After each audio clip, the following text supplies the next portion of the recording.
సర్వాధికారి, సర్వశక్తిమంతుడా, నీకు వందనాలు చెల్లిస్తూ ఉన్నాను. నీ మాటలు జుంటి తేనె దారాల కంటే విలువైనవి. నీ మాటలు బండను బద్దలు కొట్టు సుత్తి వంటిది. నీ మాట అగ్ని వంటిదని నీ లేఖనం సెలవిస్తుంది.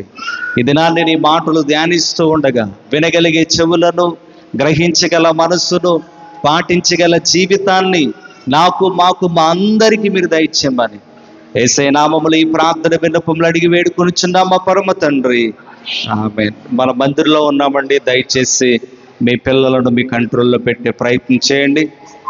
ఒకవేళ ఏడిస్తే బయటికి తీసుకెళ్లే ప్రయత్నం చేయండి. మాట్లాడడానికి ప్రయత్నం చేయొద్దు. తక్కువగా నేను మాట్లాడతాను కనుక శ్రద్ధ కలిగి ఉన్న ఈ కొద్ది సమయాన్ని ఉపయోగించుకునే ప్రయత్నం మీరు చేయాలని మనస్ఫూర్తిగా తెలియజేస్తున్నాను. మత్తయి సువార్త 26వ అధ్యాయము, మత్తయి సువార్త 26వ అధ్యాయము 6వ వచనాన్ని మనం చదువుకుందాం. యేసు బేతనియలో కుష్ఠరోగి అయిన సీమోని అంట నుండినప్పుడు ఒక స్త్రీ మిక్కిలి విలువ గల అత్తరు బుట్టను తీసుకొని వచ్చి ఆయన యొద్దకు వచ్చి ఆయన భోజనముకు కూర్చొని ఉండగా దానిని ఆయన తల మీద పోసెను. శిష్యులు చూచి కోపపడి, ఈ నష్టం ఎందుకు, దీనిని గొప్ప వెలకు అమ్మి పేదలకు ఇవ్వవచ్చునే అనిరి. చదవబడిన వాక్యంలో నుండి కొన్ని మాటలు నేర్చుకునే ప్రయత్నం చేద్దాం. యేసుక్రీస్తు వారు పరిచర్య చేస్తున్న దినాలలో, ఆయన పరిచర్య చేస్తున్నప్పుడు చాలా సందర్భాల్లో మనం చూస్తాం, చాలామంది ఆయనని వెంబడిస్తున్న పరిస్థితిని మనం గమనిస్తాం.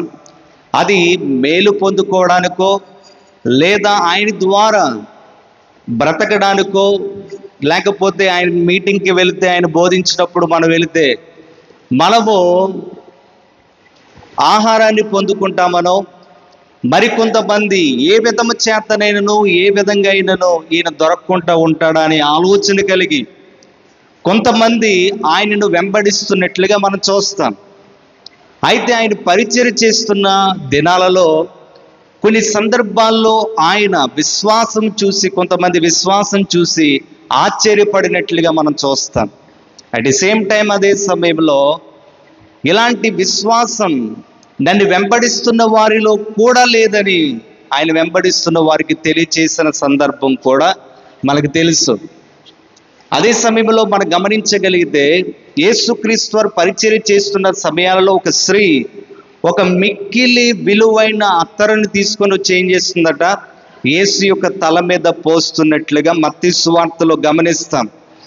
ఆ స్త్రీ చేసిన కార్యం చూసి వెనకనున్న డిసైపుల్స్, ఆయన అనుచరులు ఎవరైతే ఉన్నారో వారు చెప్తున్న మాట ఏంటంటే, ఎందుకు ఇలాంటి పని చేశావు? ఆమె ఏ పని చేసింది? విలువైన పని చేసింది.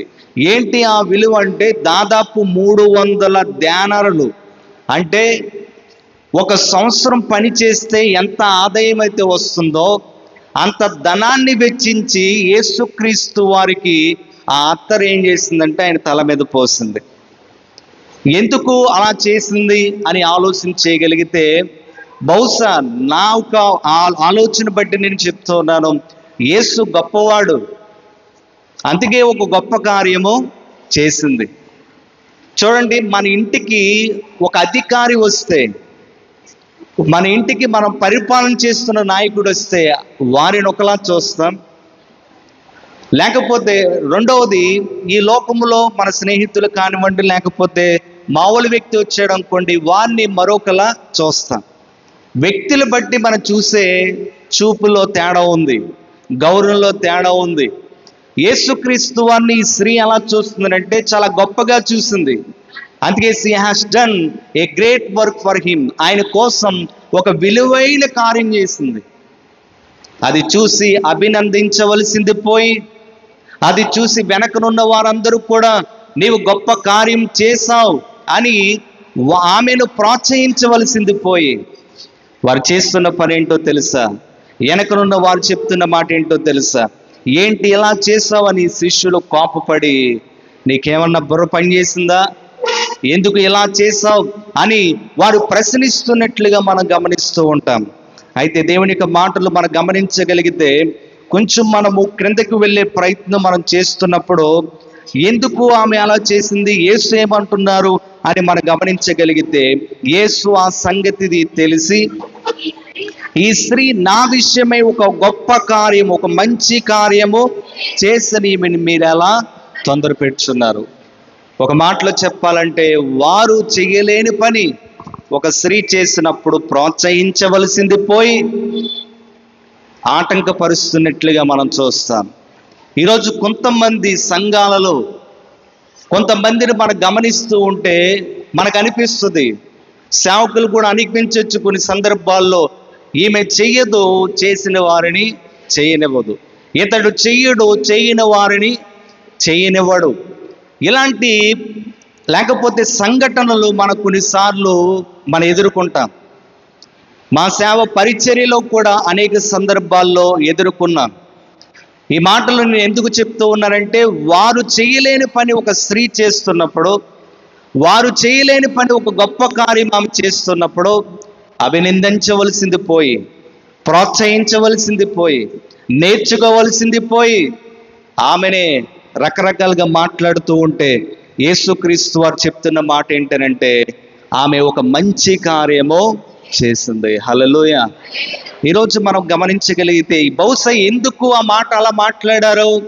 శిష్యుల్లో క్యాషియర్ ఎవరు? ఇస్కరియోతు యోధ. ఆయన ధన వ్యవహారం అంతా చూసేవాడు. యేసుతో వెనక ఉండి ఏం చూసేవాడంట? ధన వ్యవహారం. మనం ఏం చెప్తామంటే ట్రెజరర్ అంట. ప్రియులరా, ధనం ఏది వచ్చినప్పటికీ ఎవరి సంచిలోకి వస్తుంది? ఇస్కరియోతు యోధ. ఈరోజు మనం గమనించగలిగితే ఇస్కరియోతు యోధ చేస్తున్న పని ఏంటంటే, ఆయన ఈ మాటలన్నీ ఆమెతో చెబుతూ, యేసుక్రీస్తు వారు అంతరంగాలు ఎరిగిన వాడు గనుక, మనం గతించిన నిన్నటి దినాన్ని అనుకుని మనం మాట్లాడుకున్నాం. హృదయం అన్నిటికంటే మోసకరమైనది, దాన్ని గ్రహించేవాడు ఎవరు? ఎవరైతే మనల్ని క్రియేట్ చేశారో, నిర్మించారో, ఎవరైతే మనకి ఈ జీవితాన్ని ఇచ్చారో ఆయనకే తెలుసు మనమేంటో, మన జీవితం ఏంటో. కనుక ఇస్కరియోతు యోధ మనసులో ఉన్న మనసేంటో, ఆలోచన ఏంటో, ఆ మాట చెప్పడానికి గల కారణం ఏంటో ఎవరికి తెలుసు?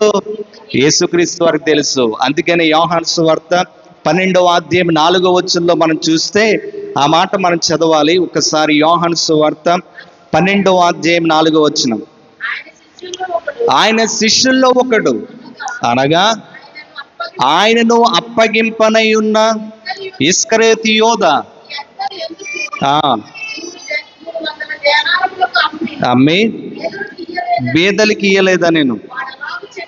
వారు ఆ వ్యక్తి అలా చెప్పినది బేదల మీద శ్రద్ధ కలిగి కాదు, కానీ వాడు దొంగ అయి ఉండి తన దగ్గర డబ్బు సంచి ఉన్నందున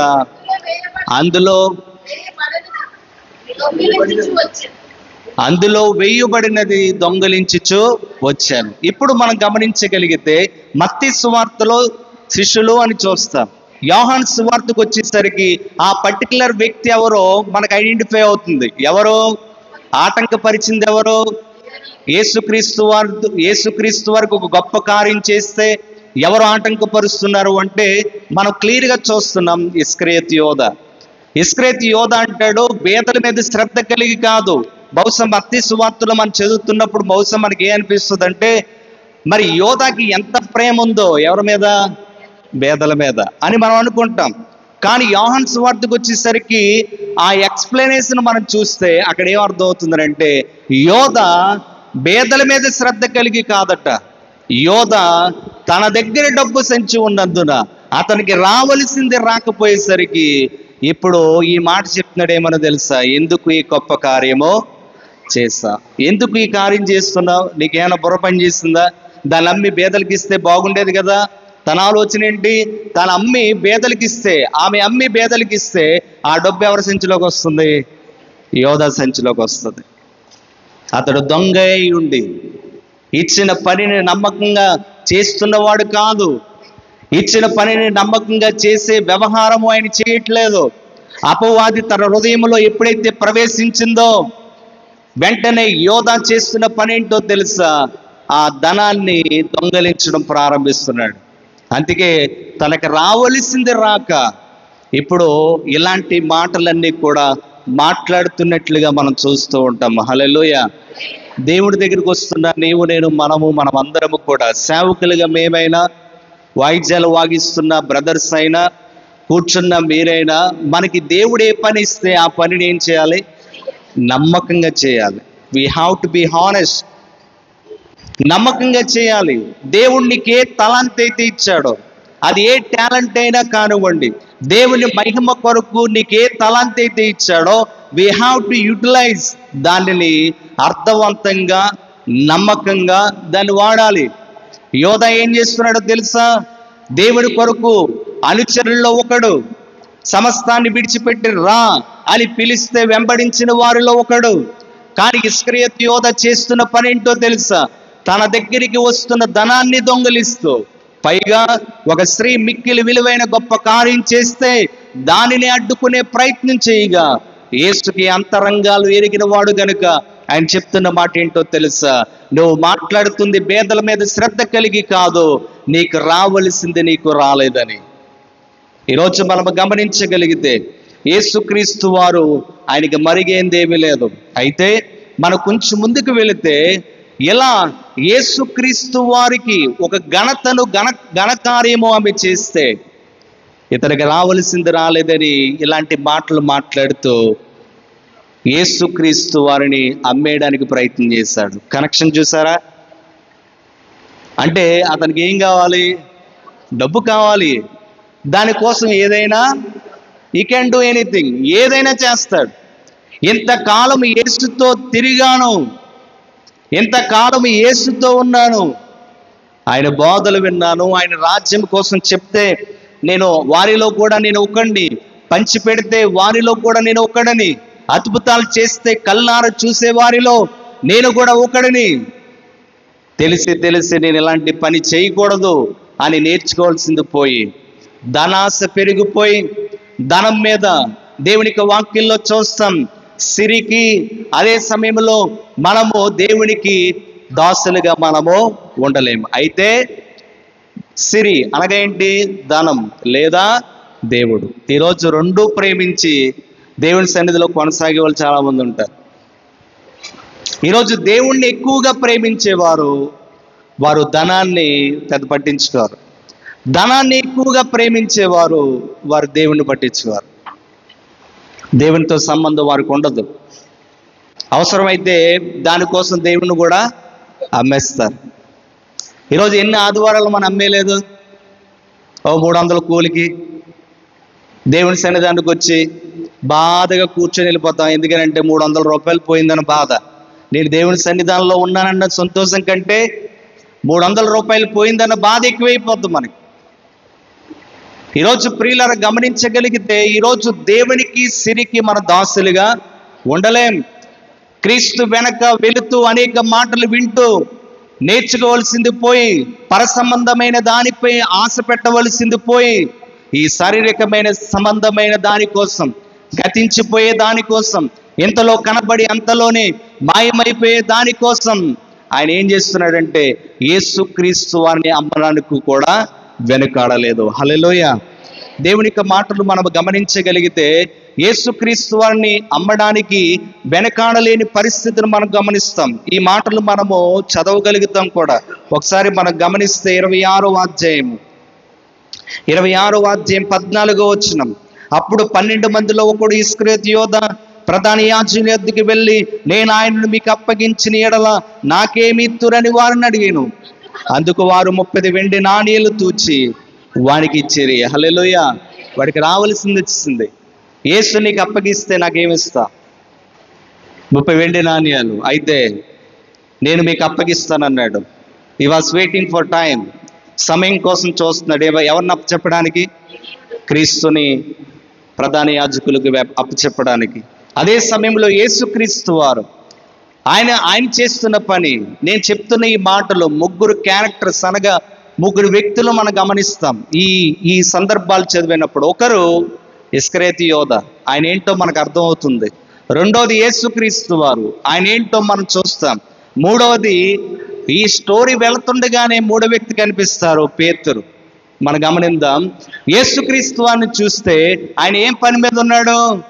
తండ్రి పని మీద. మీరు సువార్తలు బాగా చదివితే ఆ సువార్తల్లో మనం నేర్చుకున్న విషయం ఏంటంటే, ఆయన అనేక సందర్భాల్లో నేను నా జ్ఞానాన్ని బోధించట్లేదు, నా మాటలు కాదు ఇవి, నేను కాదు అని చెప్పుతూ, నా తండ్రి ఏదైతే నాకు ఇస్తున్నాడో, నా తండ్రి ఏదైతే మాట్లాడమన్నాడో, నా తండ్రి పని మీద నేను ఉన్నాను, ఆయన చెప్పిందే నేను చేస్తున్నాను అని అనేక సందర్భాల్లో తండ్రి చిత్తాన్ని కోసం మాట్లాడతాడు ఆయన.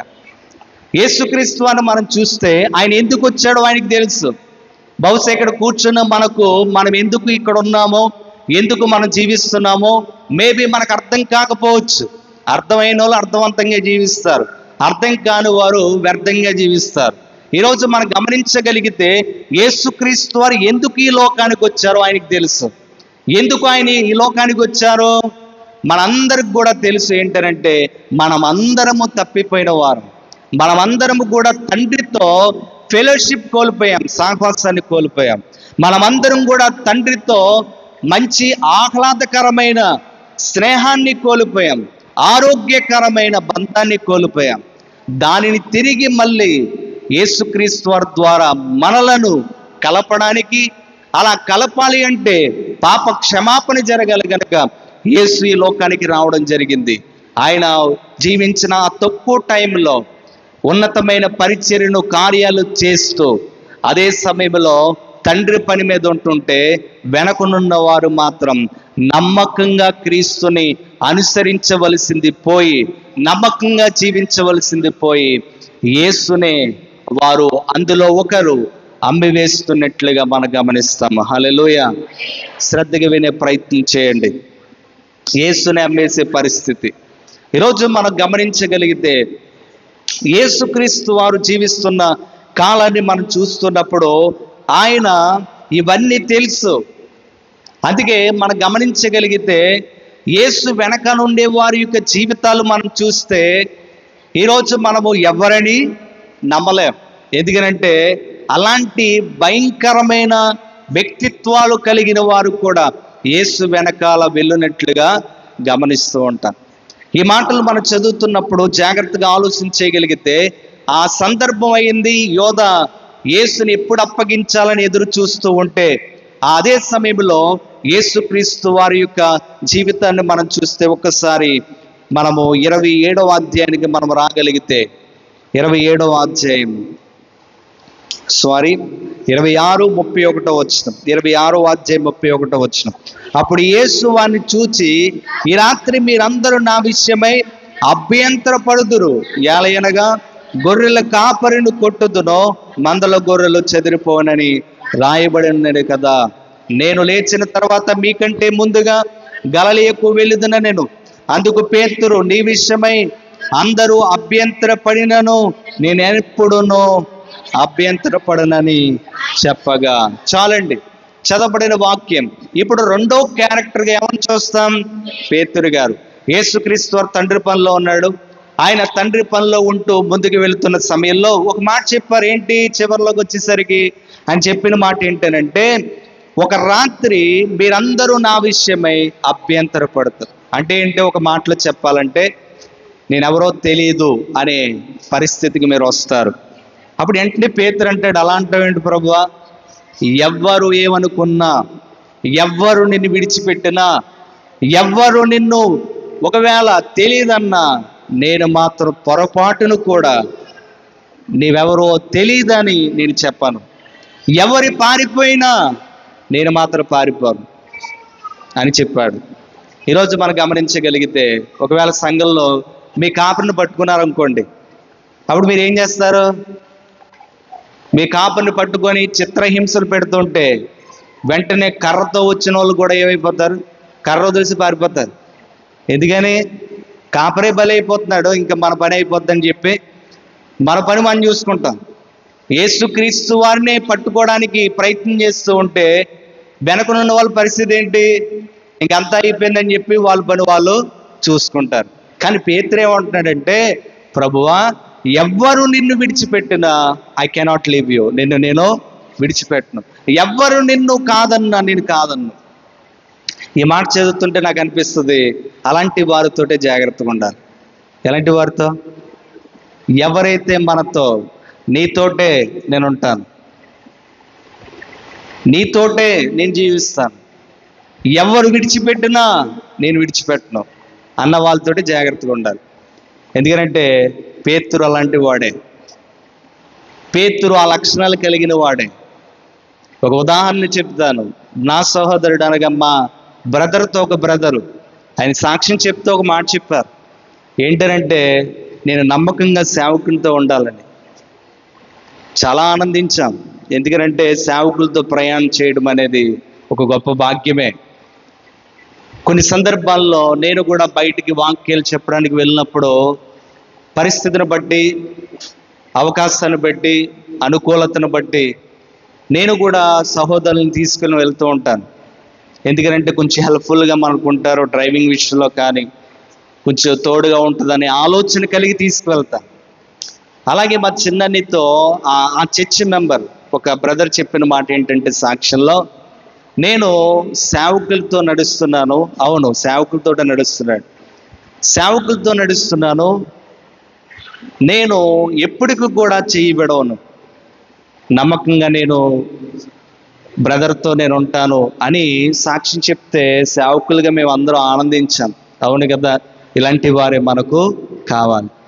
సో అది అయిపోయిన తర్వాత కొన్ని నెలలకు అన్నితో ఉంటూ, చిన్నన్నితో ఉంటూ ఆ బ్రదర్ చేసిన పని ఏంటో తెలుసా? పాస్టర్ గారికి అమౌంట్ కావాలని విశ్వాసుల దగ్గరికి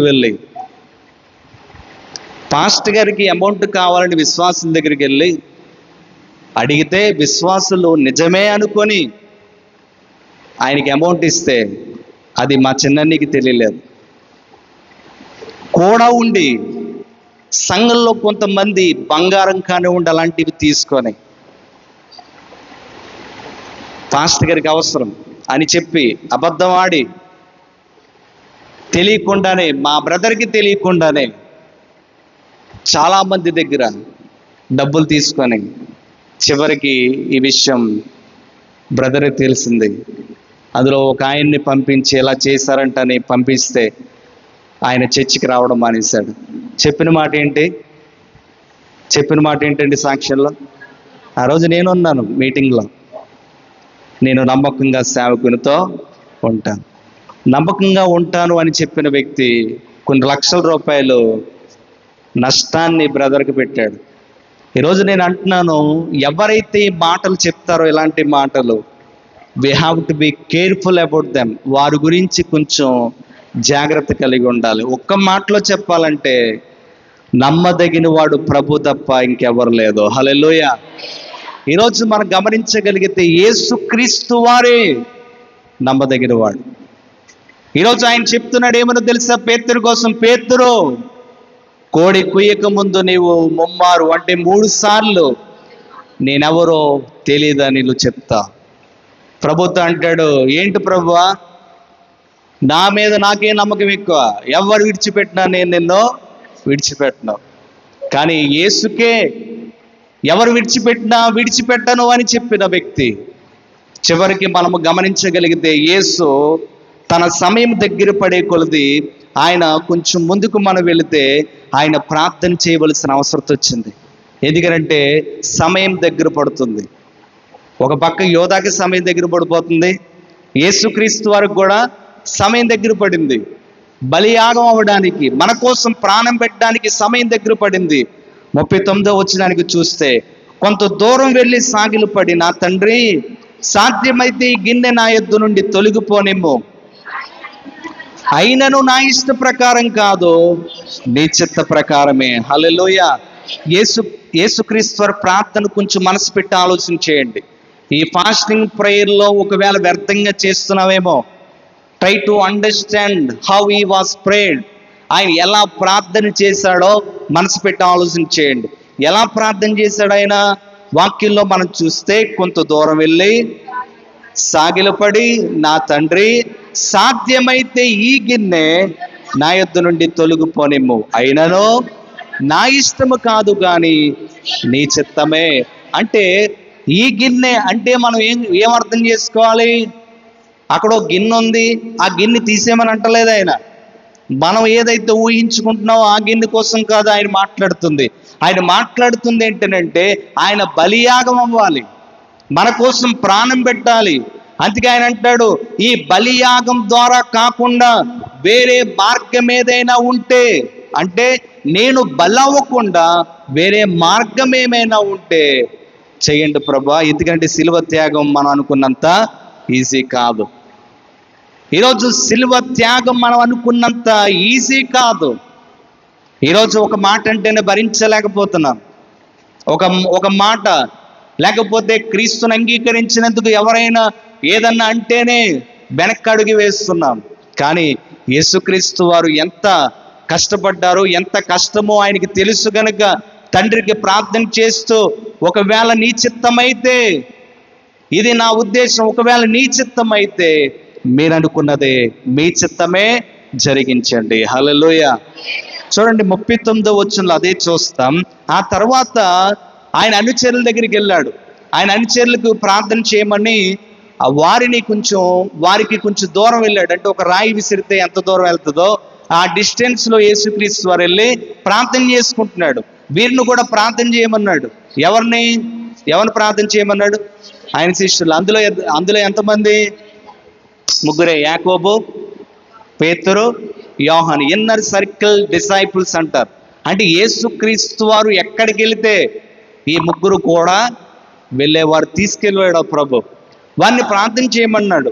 అలాగని 40వ వచనంలో చూస్తే వారు ప్రార్థన చేయమని వెళ్ళి ఆయన మరలా శిష్యులకు వచ్చి వారు నిద్రించి చూచి, ఒక గడియైనను నాతో కూడా మేలుకొని ఉండలేరా?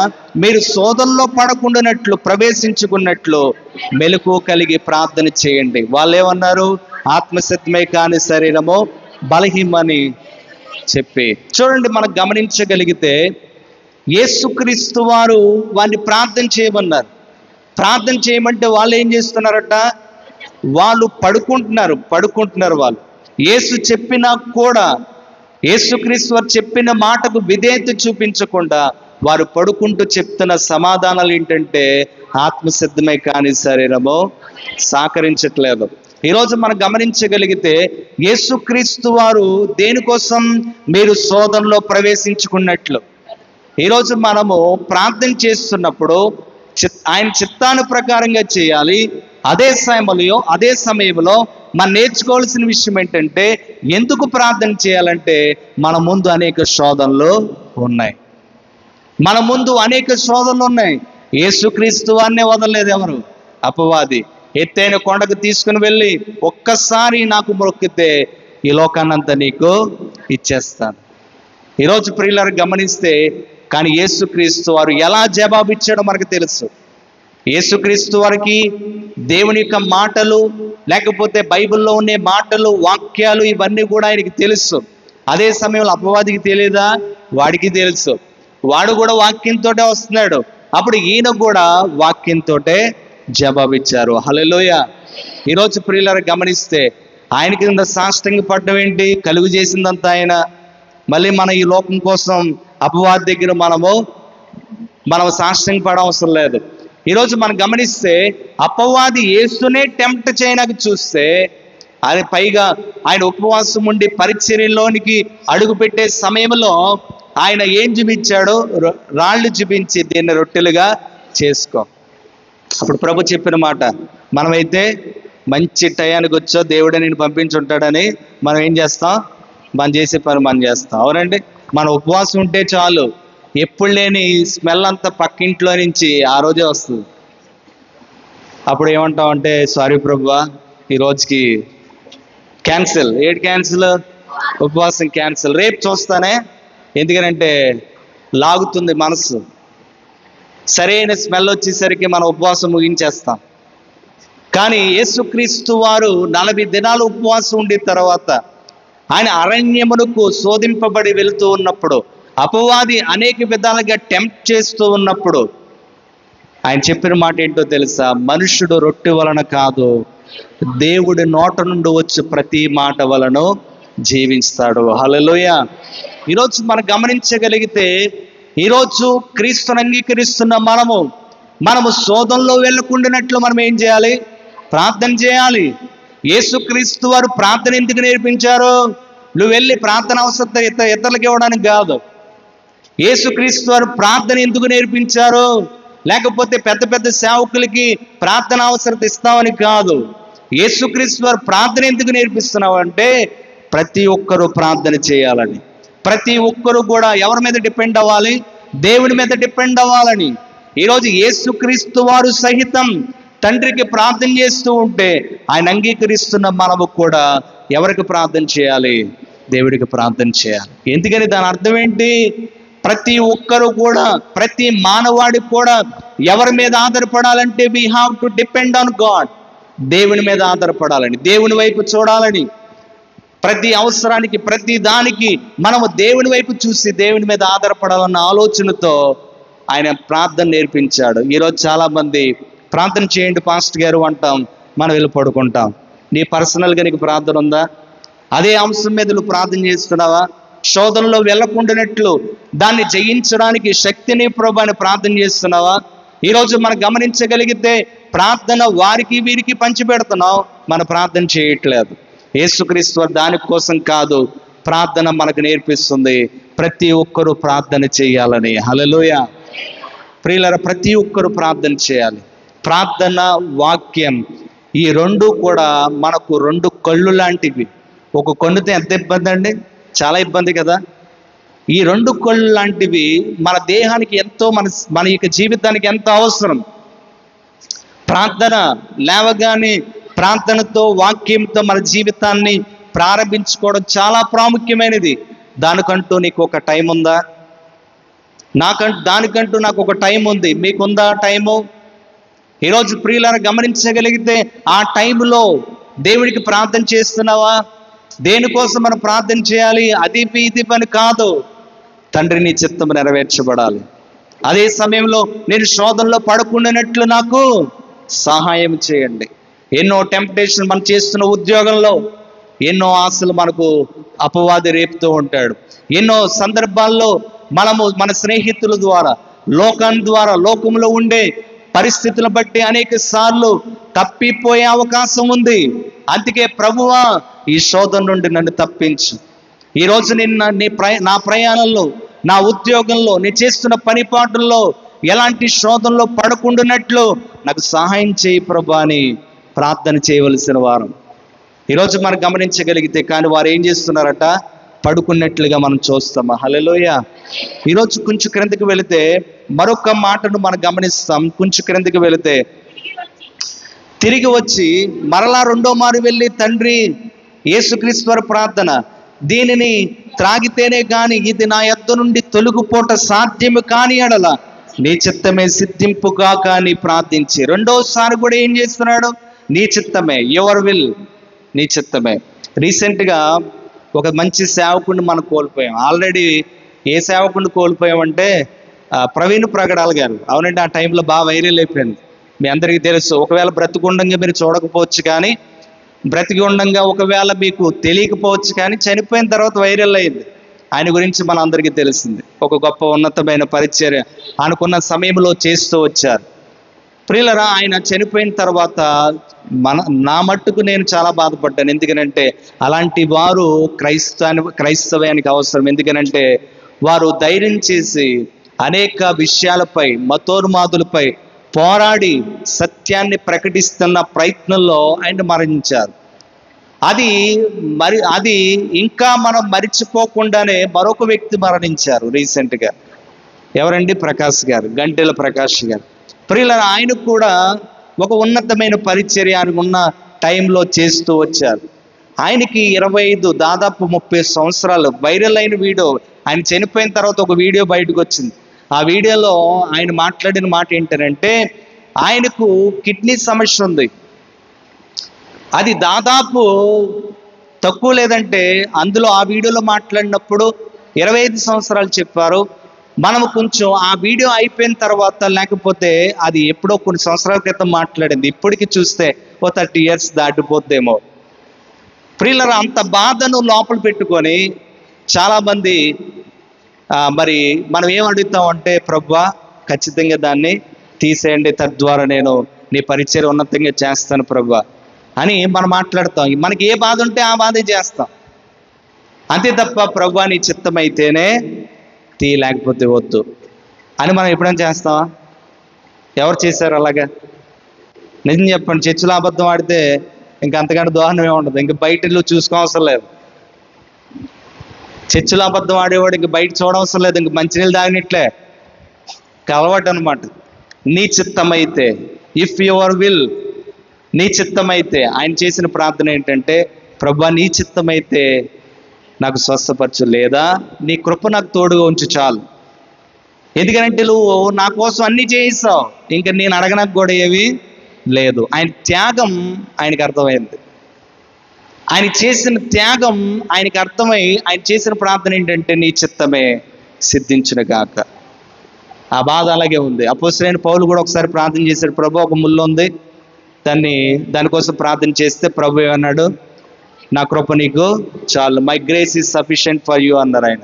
అంటే నా కృప నీకు చాలు.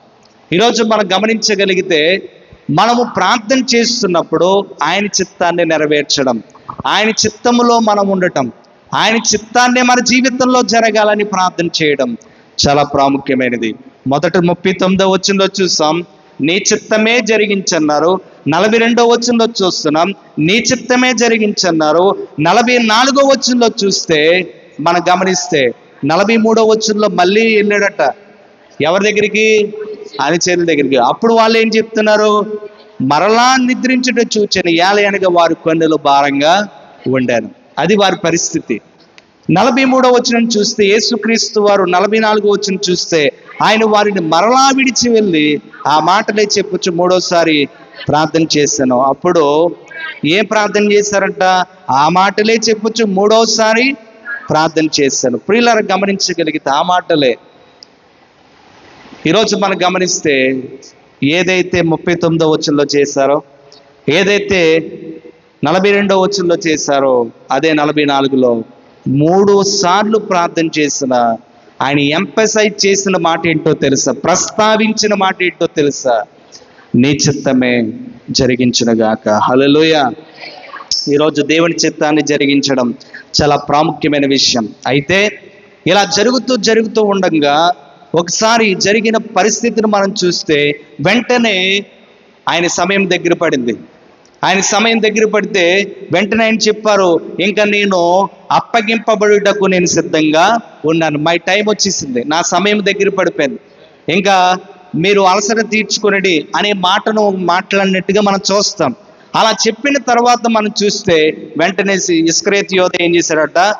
అందరితో పాటు వచ్చి ఏం చేశాడు? యేసుక్రీస్తు వారిని ముద్దు పెట్టాడు. వెంటనే ముద్దు పెట్టగానే అక్కడ ఉన్న ప్రధాన యాజకులు వీళ్ళందరూ కూడా ఏం చేశారు? ఆయనను పట్టుకున్నారు. వెంటనే పేతురు సీన్లోకి వచ్చాడు. వెంటనే తన వరలో ఉన్న కత్తిని తీసి వెంటనే ఏం చేశాడో తెలుసా? ప్రధాన యాజకుడి యొక్క చెవును నరికినట్టుగా మనం చూస్తాం. పేతురుకున్న అలవాటు ఏంటంటే ఫిషర్ కమ్యూనిటీ. ఎవరండి? ఫిషర్ కమ్యూనిటీ ఏం చేస్తారు? ఎవరైనా కూర వండాలంటే, చేపలు వండాలంటే ముందు ఏం చేస్తాం? ముందు తీసేస్తాం. ఎవరండి? అంతేనా? లేకపోతే ఇంకేమైనా తీస్తాం? కనుక ఆ అలవాటు మీద ఎలా ఉంది? కత్తి తీసి వెంటనే ఏం చేశాడు? చెవు నరికాడు. అప్పుడు ప్రభు చెప్పిన మాట ఏంటో తెలుసా? పేతురు, నీ కత్తి ఎక్కడి నుంచి అయితే తీసావో అందులో పెట్టే. కత్తి పట్టుకుండేవాడు కత్తితోటే నశించిపోతాడు. హల్లెలూయా. ఈ మాట చదువుతుంటే మనకి చాలా మాట్లాడుకోవచ్చు. మనం ఏది విత్తుతామో అదే కోస్తాం. రౌడీంజింగ్ చేస్తారు కొంతమంది, అదే నీకు చివరికి గత అవుతుంది. ఈరోజు నువ్వు అబద్ధం ఆడేస్తున్నావు అనుకుంటావు, నీకంటే అబద్ధికుడు ఒకడు ఉంటాడు, ఆడి దగ్గర బుక్ అయిపోతావు. నువ్వు మోసం చేస్తున్నావు అనుకుంటావు, నీకంటే మోసగాడి చేతిలో నువ్వు మోసపోతావు. ఈరోజు మనం ఆలోచన చేయగలిగితే ప్రతీది దేవుడు న్యాయవంతుడు, నీతిమంతుడు, పాపాన్ని అసహించుకునేవాడు, నీతిని ప్రేమించేవాడు. అందుచేత ఆయనకి పక్షపాతం ఉండదు, ఆయనకి ఒకరు ఎక్కువ ఒకరు తక్కువ అనేది ఉండదు. ఈరోజు మనం గమనించగలిగితే ఆయన పేతురుతో అంటాడు, నువ్వు కత్తి తీసి ఎక్కడి నుంచి అయితే తీసావో అక్కడ పెట్టు. ఈ టైంలో నా తండ్రికి నేను ప్రార్థన చేస్తే 12 సేనా వ్యూహములు వస్తాయి. అక్కడ మనం గమనిస్తాం. ఒకవేళ నేను ప్రార్థన చేస్తే మనము గమనిస్తే ఒక దినాన్ని మనం గమనించినప్పుడు ఆ 12 సేనా వ్యూహములు మనం గమనిస్తే ఆ ఒక్క దేవతతో ఒక దినాన్ని ఏం చేసిందట? అశూరిపేట అంటే మరి అసిరియా ఆ ప్రాంతంలోకి వచ్చి అక్కడ చాలా మంది ఆ రాత్రికి రాత్రి కొన్ని వేల మంది చనిపోయినట్లుగా మనం గమనిస్తూ ఉంటాం. హల్లెలూయా. 2 రాజుల గ్రంథం 19వ అధ్యాయం 21వ వచనంలో మనం చూస్తాం. ఒక రాత్రే 72,000 ఒక రాత్రే ఐ థింక్ ఎంతమంది అండి? 1,85,000 మంది హతమయ్యారు. ఇప్పుడు యేసుక్రీస్తు వారు చెప్తున్న మాట ఏంటంటే, ఒక సేనా వ్యూహము గురించే ఒక దేవదూత వస్తేనే, లేకపోతే ఒక సేనా వ్యూహం వస్తేనే 1,85,000 మందిని హతమారిస్తే 12 సేనా వ్యూహం అంటే ఇప్పుడు మనం చూడండి, కంపేర్ చేస్తే ఎంతమందితో సమానం? 72,000 మందితో సమానం అయిపోతారు. ఎందుకంటే ఒక దేవదూత 6,000 మందితో ఈక్వల్గా మనము ఫుట్ నోట్లో మనం గమనిస్తాం. అంటే ఈరోజు మనం గమనించగలిగితే యేసు ప్రార్థన చేయక రాదా? లేకపోతే యేసు అక్కడ తప్పించుకోలేడా? యేసు మార్గం ఏమీ లేదా? ఉన్నాయి. కానీ యేసుక్రీస్తు వారు అక్కడ చెప్తున్న మాట ఏంటంటే, నాకు ఒక మాట సెలవిస్తే సమస్తాన్ని కలుగు చేసిన వాడిని, నేను ఒక చిన్న ప్రార్థన చేస్తే పరిస్థితులన్నీ తారుమారైపోతాయి. కానీ తండ్రి చిత్తానికి తల వంచడానికి ఆయన ఏది కూడా ఆయన తన యొక్క అధికారాన్ని సొంతానికి వాడుకోలేదు. తన యొక్క ప్రార్థన, ఏ ప్రార్థన అయితే చేస్తున్నాడో, ఏ పరిచర్య అయితే చేస్తున్నాడో, సొంతంగా తన మేలు కోసమో తన యొక్క లేకపోతే ఆ లాభం కోసం ఆయన అధికారాలు వాడుకోలేదు. తండ్రి చిత్తానికి తల వంచడానికి పేతురుతో అంటాడు, ఐ హ్యావ్ ఏ అథారిటీ, నాకు అధికారం ఉంది, కానీ నేను తండ్రి చేతికి అప్పగిస్తూ ఉన్నా. కనుక పేతురు, నీవు తీసిన కత్తిని నీవు ఎక్కడి నుంచి అయితే తీసావో వరలో పెట్టు. హల్లెలూయా. ఈరోజు మనం గమనించగలిగితే ముగింపుకు మనం వస్తూ ఉన్నాం, కన్క్లూజన్ మనం వస్తూ ఉన్నప్పుడు యేసుక్రీస్తు వారితో నడిచిన వారు ఎవరు? వీళ్ళు పేతురు, ఇస్కరియోతు యోధ. వీరి జీవితాలు మనం గమనించగలిగితే యేసుక్రీస్తు వారు అప్పగింపబడ్డారు. మరి వీరి జీవితాలు ఎలా కన్క్లూజన్లోకి వస్తే ఎలా వచ్చాయని ఆలోచన చేయగలిగితే, పేతురేమో మనం చూస్తే పేతురేమో ఆయన చివరికి వచ్చేసరికి ఒప్పుకోవడం మనం చూస్తాం. కానీ యోధ మాత్రం జీవితాన్ని మనం చూస్తే ఏ ధనానికైతే లోబడిపోయాడో ఆ ధనము వదిలేసిన మనసు అక్కడ మనం గమనిస్తే దైవ చిత్తానుసారమైన దుఃఖం కాదట. ఒకవేళ నిజంగానే ఆ ధనాన్ని విడిచిపెట్టి, ప్రభువా నేను చేసింది తప్పు అంటే దేవుడు క్షమించేవాడు. కానీ అతను చేసిన తప్పు ఏదైతే ఉందో అది ఎక్కడికి నడిపించిందంటే ఆ ధనము ఊరేసుకునే స్థాయికి తీసుకెళ్ళిపోయింది. హల్లెలూయా.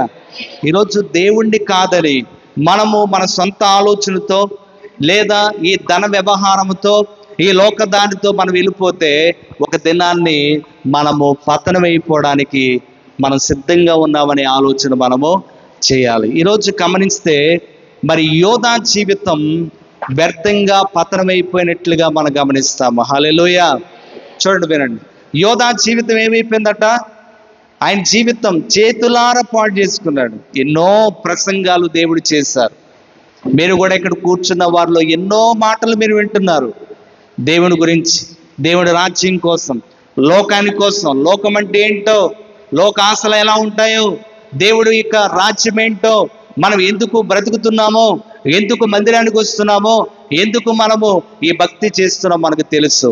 తెలిసి ఇస్కరియోతు యోధ వలె తప్పిపోకుండా పేతురు తన తప్పు తెలుసుకొని, ప్రభువా నేను తప్పు చేశాను అని పశ్చాత్తాప హృదయంతో ఒకవేళ దేవునికి దూరంగా వెళితే, నీవు పశ్చాత్తాపడితే దేవుడు మన పశ్చాత్తాప హృదయాన్ని చూసి, మనం గతించిన దినాన్ని మాట్లాడుకున్న యోవేలు గ్రంథంలో మన 2వ అధ్యాయంలో మనం చూస్తే ఎవరైతే హృదయపూర్వకంగా ఆయన వైపు తిరుగుతారో వారిని ఏం చేస్తారంట? దేవుడు వారిని క్షమిస్తారు. హల్లెలూయా.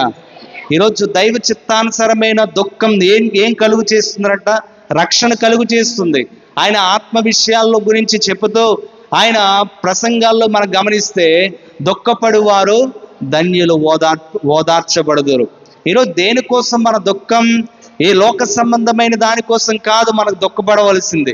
దేనికోసం మనం దుఃఖపడాలి? ప్రభువా ఇది నా పరిస్థితి, దేవుడు మాట్లాడుతూ ఉన్నప్పుడు, దేవుడు అనేక సందర్భాల్లో మనం గద్దిస్తున్నప్పుడు, రక్షణ కోసం మాట్లాడుతున్నప్పుడు, మన జీవితంలో లోపాలు మాట్లాడుతున్నప్పుడు ఎప్పుడైనా ఏడ్చావా?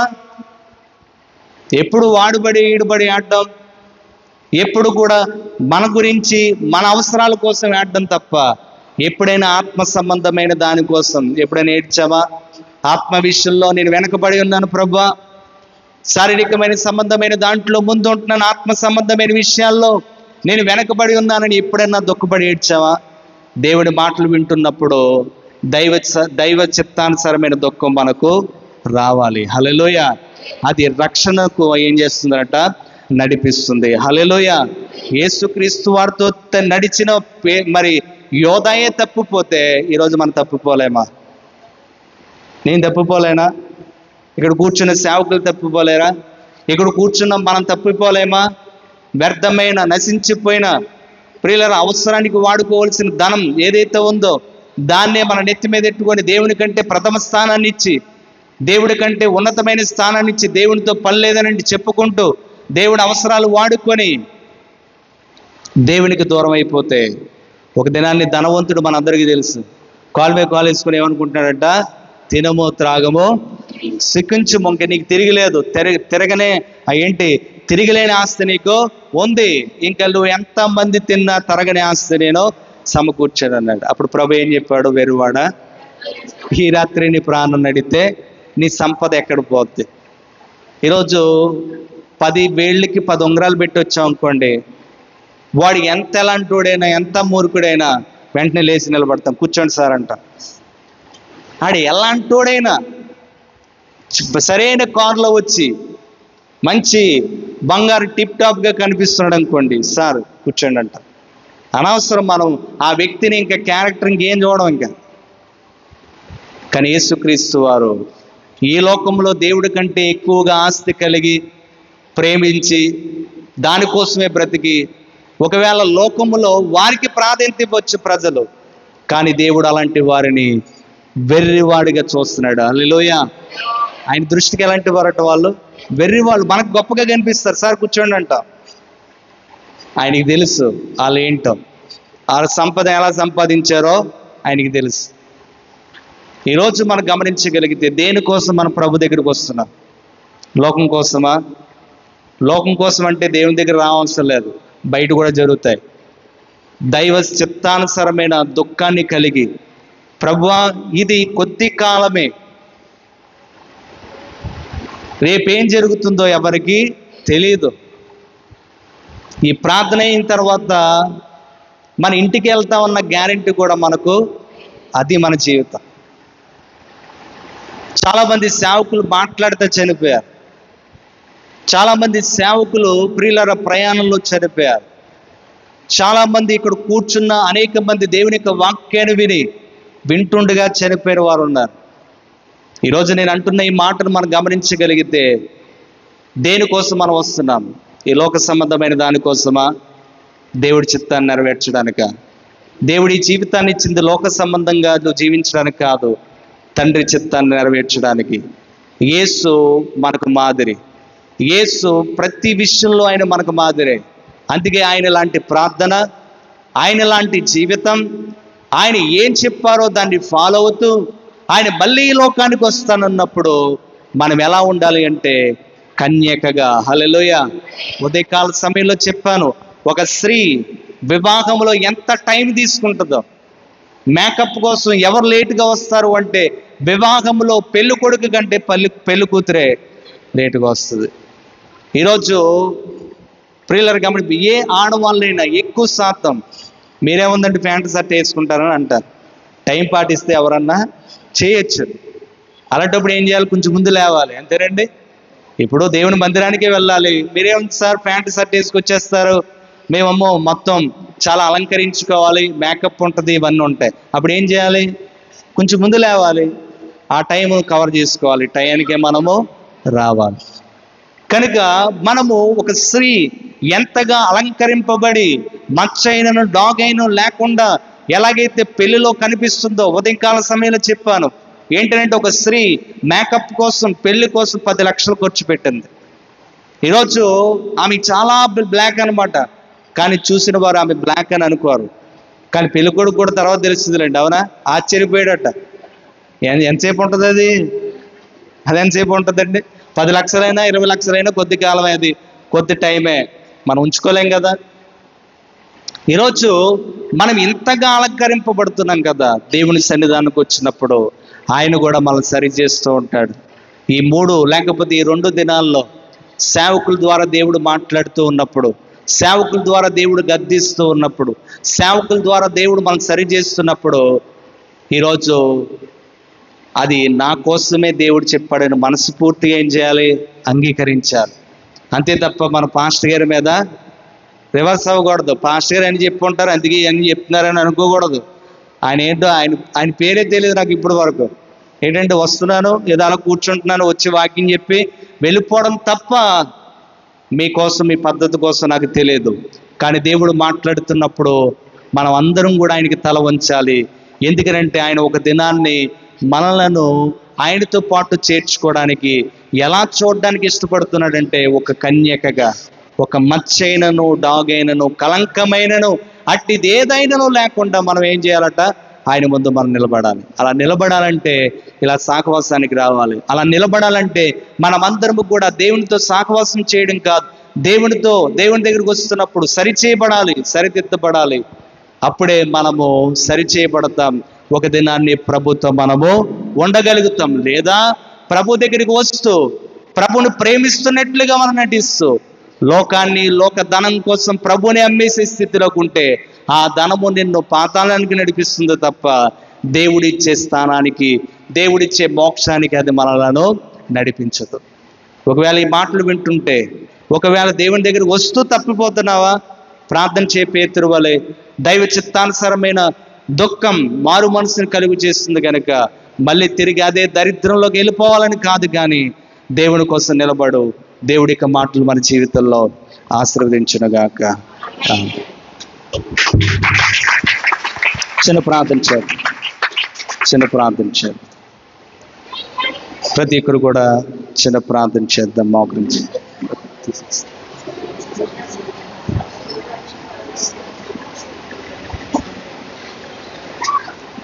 విన్న వాక్యాన్ని బట్టి ప్రార్థన చేద్దాం.